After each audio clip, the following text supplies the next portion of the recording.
ইয়ান দুনিয়ার বিজ্ঞানত্বার উচল স্টেডিয়াম হইব দিয়া জিয়ান সৌদি আরবিয়ার মাঝে তৈয়ার করে দিয়া ইয়ানরে বানাই হইব দে 2032 মাঝে যে স্টেডিয়াম মান কিন্তু জবিনের ওরে ন বলকে বিল্ডিং আর আগাম মাঝে যাইরে বানাইব দিয়া ইয়ান দূর উচল স্টেডিয়াম হইব দে এতে লাভলিওরে ইয়ান মিউলাম মাঝে পর্যন্ত বাজিব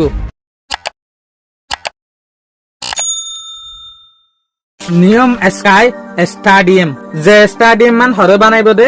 যেগুয়া সৌদি আরবিয়ার মাঝে নিয়ম প্রজেক্ট ইয়ার আগে বানাই যেগুয়া নিয়ম সিটি বানাইব হইয়া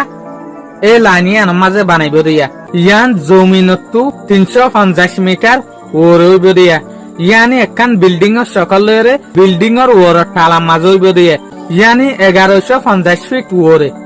যেন নাকি এক্সাম্পল অহনত দুনিয়ার বিজ্ঞানত্বরে যেখান উচল বিল্ডিং আছে ইয়ান হইল দেখি বুরুজ খলিফা এক্সাম্পল বুরুজ খলিফার আগাম মাঝে যদি একখান স্টেডিয়াম বানাত দইলে অনারা তো শুনলে লাইব ইয়ায়ো স্টেডিয়াম ইয়ান অদে যেখান বিল্ডিং আছে বিল্ডিং এর ওর হইব এং হইতো সাত দিয়া জিয়ানরে কিন্তু বানাইছু রইব দে 2027 মাঝে মগর বানা কমপ্লিট হইব দে 2032 মাঝে এং হইতো সাত দিয়া ইয়ানি ইয়ান একখান বিলকুল বড় দেখান বিল্ডিং এর ওরে হইব দে স্টেডিয়াম জিয়ান সুন্দর কিন্তু কারা ওইলে দেখিম দেহন কিন্তু কারা ইয়ানার আন্তাসদ্দ গরি না পারিম প্রজেক্ট ইবাই অদে যেগুলো নিয়ম সিটির প্রজেক্ট আছে ইবার হিসাইয়া